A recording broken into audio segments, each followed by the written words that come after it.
Cybercrime magazine went to RSA 2026 in San Francisco, where they met with Deneen DeFiore, CISO at United Airlines, and Flavius Plessu, CEO and founder at Outthink, to discuss building a positive security culture within organizations. This episode is brought to you by Outthink, a revolutionary human risk management platform empowering CISOs by targeting the source of 99% of all data breaches, human behavior. Welcome, Deneen, and welcome, Flavius. It's great to be here. Thanks. Great to be here. Thank you. So, Flavius, I'll start with you. We've spent a few episodes of this podcast talking about people, behaviors, and decision pressure. When we zoom out, what role does culture play in shaping those behaviors, and why is culture often the hidden lever between strong security outcomes?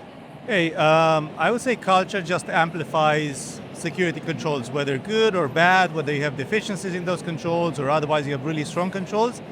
That's what culture does. And when it comes to security culture, what's really, really important, and we're seeing the emergence of these two attributes, if you will, engagement, a heavy focus on engaging people, and the second one is psychological safety, and that's what really, really works. Now, Deneen, you've said that cybersecurity is a journey with no destination and that you're drawn to solving messy problems. From a leadership perspective, how do you build a culture where people feel empowered, not intimidated by security, especially in complex, high-pressure environments? Visit cybercrime So I have said that, and I still believe it's true. I think it resonates even more with today's threat landscape, AI, emerging technologies, and the consumerization of those technologies within the way we work every day. And I think it's important, people don't respond to policies and controls. They respond to what happens to them on a day-to-day basis. So in my world, the way we connect cybersecurity with culture is bridging that gap to safety. So when people understand the risks and they're empowered to have the information, they're empowered to act on the information they have in the situation, that really resonates with them. So it's not about following a policy, it's really doing the right thing, and they understand why they're doing it.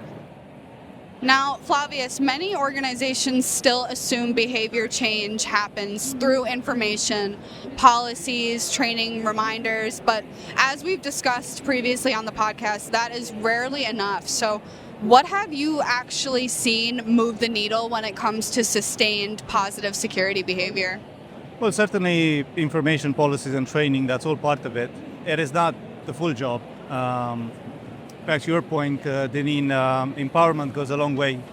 A culture of psychological safety, of trust and empowerment, that is how you get that risk-aware security culture. That's how you get people making the right decisions under pressure, under stress. And so I can tell you what kills engagement like nothing else. That's when you put generic information in front of your employees and someone just looks at that and they end up clicking through thinking, well, this makes no sense to me.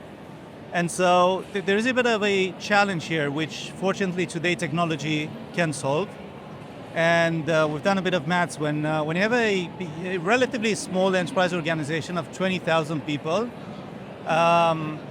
if you keep in mind the fact that we're talking about attitudes, behaviors, roles, work factors, and policies and processes which are specific to the organization, and you're sending out security awareness training or comms, you want those adapting to the individual based on the various factors, you quickly realize that you will have over 100,000 variants of the same message if you really want to get that engagement.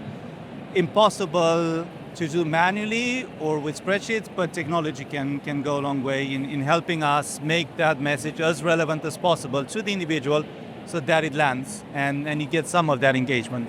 Right. Now, Deneen, you operate in an environment where safety, trust, and real-time coordination are foundational, and you lead teams across very different functions, technical, operational, and corporate. So how do you help people in such varied roles internalize and consistently demonstrate secure behavior? So I think building on some of the points that you just made, right? A pilot, a flight attendant, an engineer, a developer experience risk in very different ways, right? So again, connecting the way they work to the risk that they would experience, and then making sure that they understand how to operate under that pressure, right? Because today it's not about creating, everybody has to be a security expert, everybody has to read the email and the link and deep inspect, that's not realistic. So it's not about building security experts, it's about building resilient digital workers that can understand the risks in the environment that they operate and then act on that. So that's really the shift that we're making. We'll be right back after a quick word from our sponsor. Outthink is the world's first AI-powered cybersecurity human risk management platform.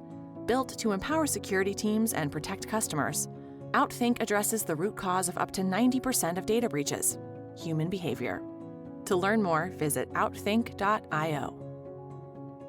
And now, back to the podcast. Flavius, what about you? When you work with CISOs and security teams, what is one cultural practice or leadership behavior that consistently leads to better security outcomes, and why do you think this specific behavior has such an impact? Well, Amanda, I'll give you two. The first one is, and then I was saying I had a really nice coffee with one of our customers, one of the CISOs this morning, and what Darren was sharing is that you never want to say no.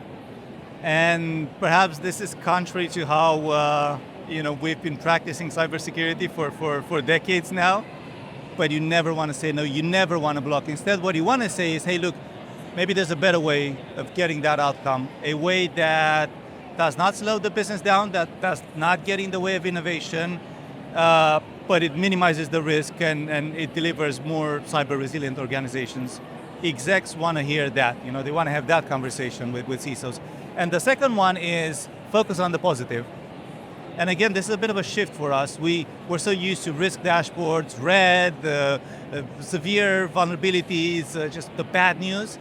Hey, how about we shift that? And I've actually seen this from another CISO we work with in natural resources, a culture that's heavily driven by safety. And what the CISO does when he gets in front of the execs in the board meetings, he only shares the good news, the positives, only the positives. And you might think that's extreme, but he never gives them any bad news, only the positives. And believe me, there's lots of positives we can share.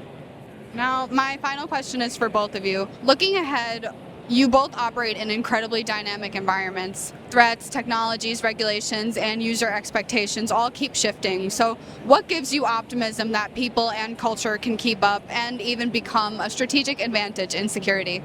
Yeah, I think I'm really optimistic because I see how adaptable and how resilient people are when they're armed with the right information, right? And I also think that there's an expectation now that it's not perfection, right? We are going to be operating, especially with AI-influenced threats around really realistic kind of situations. So it's not about,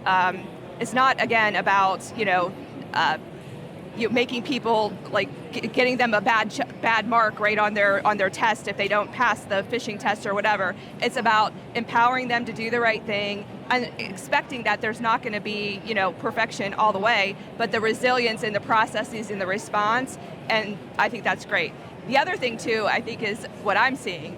I'm seeing more and more of the people in their day-to-day jobs raise their hand and say, hey, this doesn't look right, this doesn't feel right, hey, this process maybe is not secure enough, or there's data that is exposed. So it's democratizing security across the operations, and I feel like that's a great win for CISOs, because then when that happens, that's the success criteria for my job, when somebody else tells me what the risks are and I don't have to point it out to them.